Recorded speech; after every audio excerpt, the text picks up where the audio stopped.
Hello everybody, Steven here with Cardboard Coalition, and today I figured I'd bring you a review of Masters of the Universe, the board game, Clash for Eternia. It's a long name. And this is just for the base game. And now I'm glancing, about 99.9% sure everything out here is base game, except for I did buy some coin cases, like you'd put coins in to put the tokens in. Got the idea from someone in a Facebook group and thought, hey, that's awesome. Ordered them from Amazon. Here we are. Anyways, so beyond that, this is just the base game, what you can go out and buy right now. So I got my notes. We can jump into this. Yay! All right. So Masters of the Universe, the board game, Clash for Eternia. I'll probably just call it Masters of the Universe or Clash for Eternia. This is from CMON Games and Mattel Games. Yeah, Mattel Games. It's for ages 14 plus. It accommodates 1 to 5 players, and it says it takes 60 minutes, but I feel like all CMON games say they take 60 minutes, and they always take a little bit more. All right, so let's jump into this theme of the game. You are playing as, that's Tila, you are playing as He-Man. I mean, I even, for the thumbnail, wanted to do this pose. There just wasn't room to do it. You're playing as He-Man, right? Or you're playing in the He-Man universe. You can play as a whole bunch of people. You can play as the bad guys, right? But you're playing as He-Man. And it's a bunch of scenarios, so it's hard to say the theme is that you're going on an adventure or you're trying to quest this. You're just He-Man, or that you are the masters of the universe, the good guys and the bad guys in Eternia, doing things. The game setup right here is a point. You're trying to control the mountains. That's kind of the story that they put on it. But I mean, it's just a battler. You try to see who can get the most points in this scenario. The first scenario, you're trying to capture or rescue a prisoner, right, and try to escort him out. So there's different kind of things, but ultimately you're He-Man. And then if you get your hands on the Kickstarter stuff, there's actually message of the day cards, and all it is you shuffle them, and at the end of a game you flip it over and you read it, and they're pretty funny. But it's just He-Man. You're playing He-Man, so that's the theme. All right, the mechanics. So there's a handful of things, and the scenarios are going to dictate kind of what's going on, but the basic mechanics of it is a 1 vs. many co-op PvP, just to start. That's the first grouping. It's set up, if you've played the game Rise of Moloch, it's built a lot like that. Though Rise of Moloch is campaign driven, this one is not. This is straight scenarios. But the Rise of Moloch, it's like that, not the Rise of Moloch. It's like the Rise of Moloch, but it's a 1 vs. many. Or everyone can play and the AI takes over the one. And then also on top of that, you can set up games like faction versus faction, right? So you can just have 2 factions kind of rumbling it out.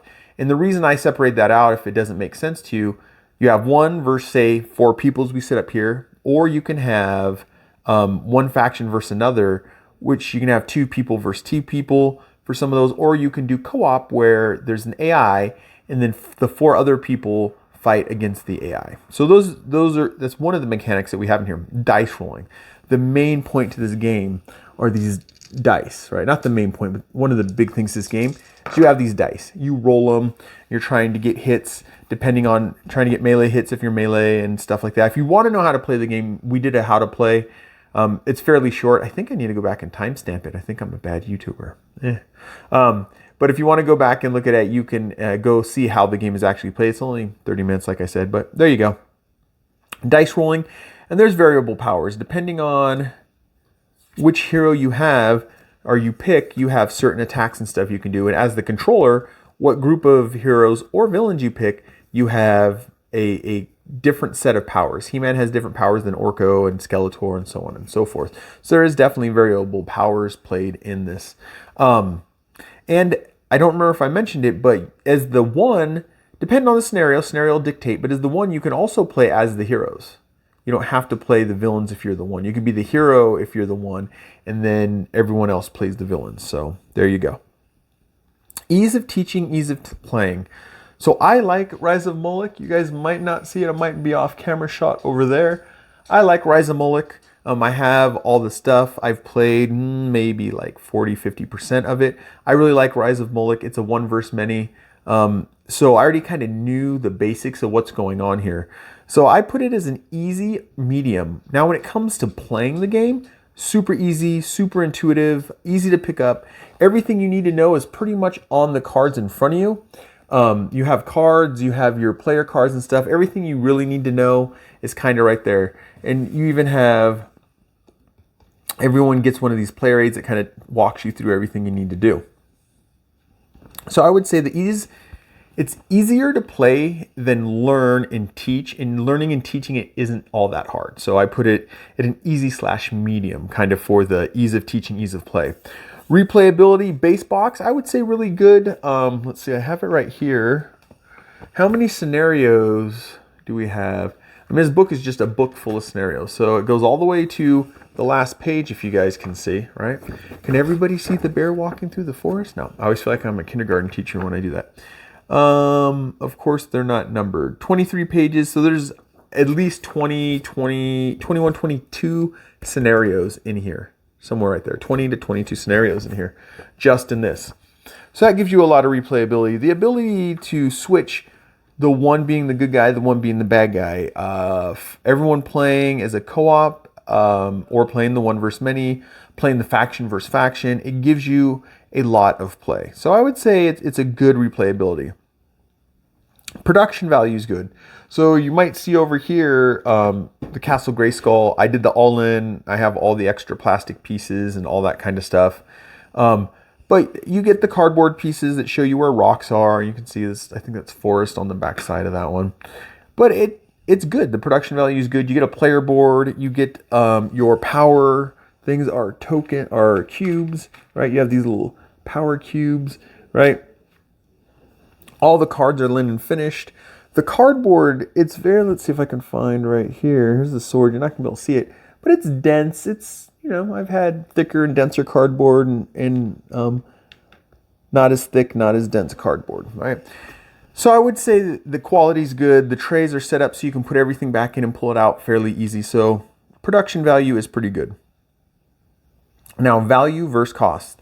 This is because I don't do numbers because I might really hate something, you might really like it, so I even do the numbers. Unless someone specifically asked me to count down games. I haven't had that yet, but we can do that. We have a lot of games. But cost, the value versus cost or cost versus value is what you paid versus how much enjoyment you get out of it, what you get from what you paid. So with this, I'm going to put the cost at good. And the MSRP right now, and you can buy the base game right now, is $110. That's MSRP. I saw 3 people with it out for sale. 2 of the companies had just the base game to sell, and they're selling it at $87. That happens a lot with these CMON games, the big box games like this with minis and stuff. They're put out there and quoted about 100, 110, and you can easily find them for somewhere between $87 and $99, like normally. So, but we're gonna go with the 110. For 110, I've played the game 2-3 times, I think, already since I've got it. I've had it for maybe that many weeks now. I think maybe 2 weeks, but there's a lot going on in life right now. So, but I've gotten plays of it. I'm thinking in my head, I think I've played it 3 times, right? And I want to play it again and stuff. I'm kind of jumping ahead. But, I mean, you get customized dice and stuff like that. There's lots of play. So at this point, let's say at 2, I'm already $55 a night of entertainment. Is it worth it? Yeah, I'm okay with it. I am also a He-Man fan, but I have seen other YouTubers talk about how much they like this game, and they are too young to remember He-Man, or they only know the Netflix stuff. This is heavily based on the 80s cartoon, which I grew up with. So that also adds to the enjoyment of it. But people who don't necessarily know He-Man are having fun with this game too. So I would say it's a good, cost versus value is at good. Now, would I play it again? Hell yes. I love He-Man. And I really like being the bad guys. I love Trapjaw. There's 2 different Trapjaws if you have the full expansion. The base Trapjaw I think is better, so don't feel like you're missing out. But there you go. Hell yeah, I would play this game again. And would I ask people to play it? Yes. I'm asked one of my friends that's not into miniature games, but I knew they were into He-Man. I was like, hey, you want to play He-Man? Like, hell yeah, I'll play some He-Man. All right, so we got our toys out and we played. So yes, I would play it again. Yes, I would ask to play it again.